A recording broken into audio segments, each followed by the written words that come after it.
Come closer, my friend. Have a seat right here. The fire is warm, and the world outside is so very cold, loud, and hurried.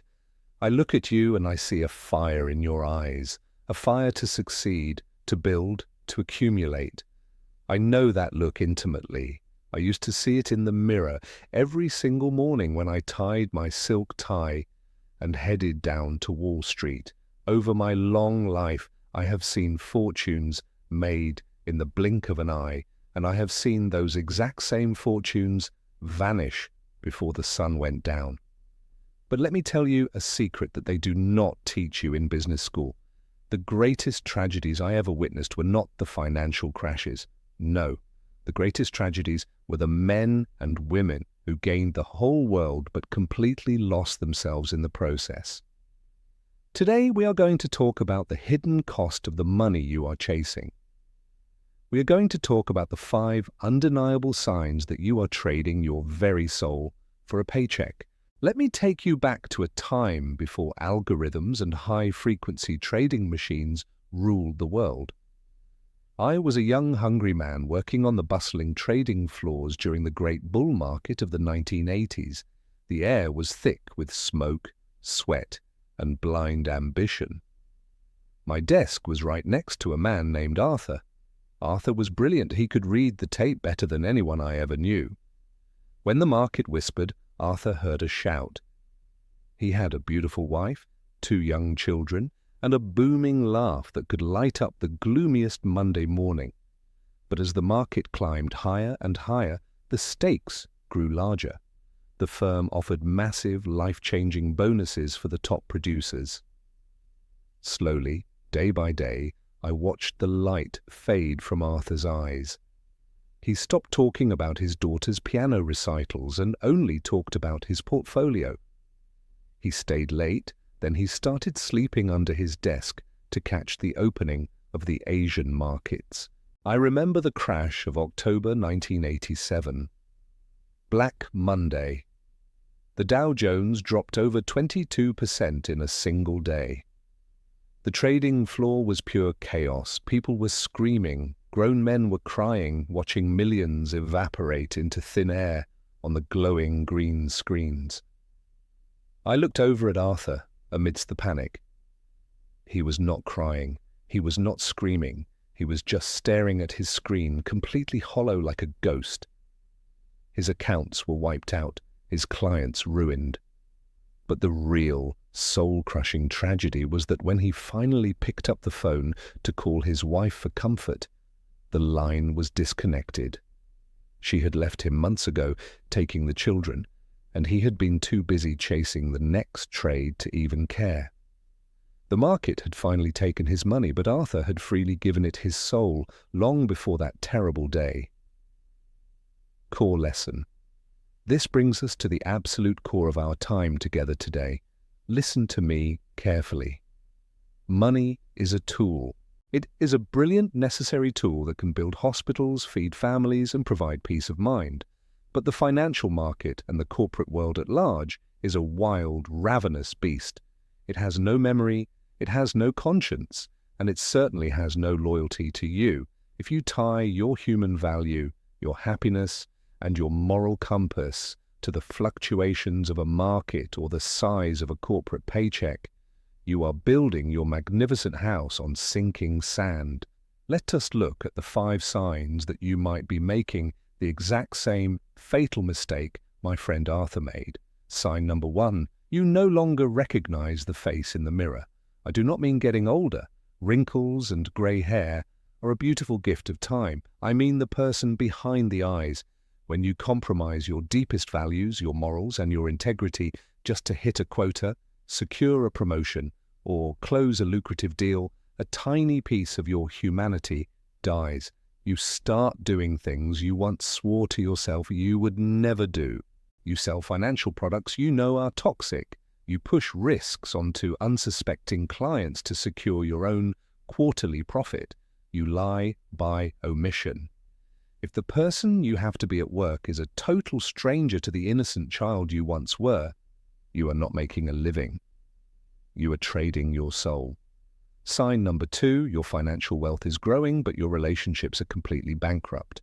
I have analyzed thousands of corporate balance sheets in my life, assets, liabilities, equities, but I promise you the most important balance sheet you will ever have is the one sitting around your dinner table. Are your pockets overflowing, but your home feels empty? Do your children know the sound of your voice, or do they only know the expensive gifts you buy them to compensate for your constant absence? In the financial markets, there is a fundamental concept called opportunity cost. Every single choice costs you an alternative. If your impressive paycheck is costing you your marriage, your children, and your truest friends, the price you are paying is simply too high. You cannot buy back missed bedtimes and forgotten anniversaries, no matter how much compound interest you earn. Sign number 3, you feel pure relief, not joy, when the week finally ends. If your entire life is nothing but a constant, miserable countdown to Friday evening, only to be consumed by the dreaded, suffocating anxiety of Sunday night, you are not living, you are merely enduring your existence. A paycheck that only buys you a brief, exhausted escape from the misery of earning it is a terrible, terrible investment. Think about the math. You are spending 5 days of misery to buy 2 days of recovery. That is a negative return on your most precious and finite asset, which is your time. If your job feels like a prison sentence with a weekend furlough, your soul is paying the toll. Sign number 4, you justify unethical or heartless choices as simply being just business. The markets and the corporate machines have a terrifying way of sanitizing cruelty. We stop calling them people, we call them human capital. We call massive, life-ruining layoffs a strategic corporate restructuring. We hide behind complex spreadsheets, algorithms, and quarterly earnings reports to completely avoid looking at the human cost of our actions. If your job requires you to actively turn off your empathy to treat living, breathing human beings as mere numbers on a performance chart, your paycheck is no longer a salary, it is a bribe. It is a bribe paid to you to look the other way, while your humanity quietly slips out the back door. Sign number 5. The number in your bank account has become your only measure of self-worth. This is the deadliest, most insidious trap of all. In the trading world, we call this being married to your position. When the market is up and your bonus is fat, you feel like an invincible god walking among mortals. But when the market crashes, you feel utterly worthless. We saw this tragedy in 1929 when men threw themselves from tall buildings because they believed that without their wealth, they were nothing. If your entire identity, your confidence, and your reason for breathing is wrapped up in your job title, your salary, or your net worth, what exactly happens when it is gone? And believe me, my young friend, it can all be gone in a sudden instant. A market correction, a corporate downsizing, an unexpected illness. If you are only your paycheck, who are you when the paycheck inevitably stops? I remember visiting Arthur many years after that terrible Black Monday crash. He lived in a small, modest apartment on the outskirts of the city. There were no more luxury cars in the driveway, no more custom-tailored suits in his closet. But as we sat by the small window drinking cheap, instant coffee, I noticed something remarkable. The booming laugh had finally returned. It was softer now, weathered, but it was deeply genuine.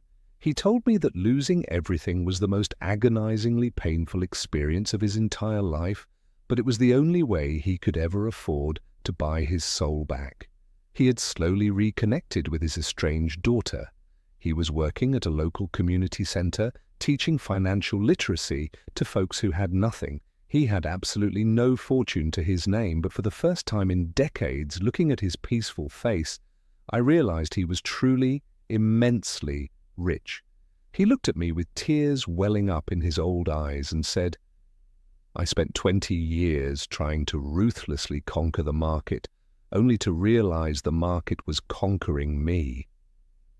My dear friend, hear the sincere words of an old man who has walked the gilded halls of extreme wealth and the dark, desperate valleys of ruin. The market will always be there tomorrow. There will always be another trade to make, another deal to close, another promotion to chase, and another dollar to be minted. But your time is the only truly finite currency you have in this universe. Once a single second is spent, it can never, ever be earned back. Do not spend your irreplaceable time acquiring paper that cannot hold your hand when you are sick, that cannot wipe your tears when you are sad, and that cannot comfort you when you are old, cold, and alone. Do not let your tombstone simply be a ledger of your lifetime earnings. Take a step back today. Look closely at your life. If you realize that you are trading your precious soul for a paycheck, it is time to renegotiate the contract of your life. You are worth more than any market cap. You are worth more than any year-end bonus, your peace, your joy, your integrity, your family. Keep them. Guard them fiercely against the greed of the world. They are your true wealth. If my words have touched your heart or sparked a realization today, I ask that you leave a comment below. Tell me your story. Have you ever felt the heavy, suffocating weight of the golden handcuffs? Share this wisdom with someone you love who might be lost in the endless chase for more. And please, subscribe to our little gathering here. We will have many more fireside chats about the things that truly matter in this fleeting life. Until next time, invest your time wisely, love your family deeply, and above all else, protect your soul.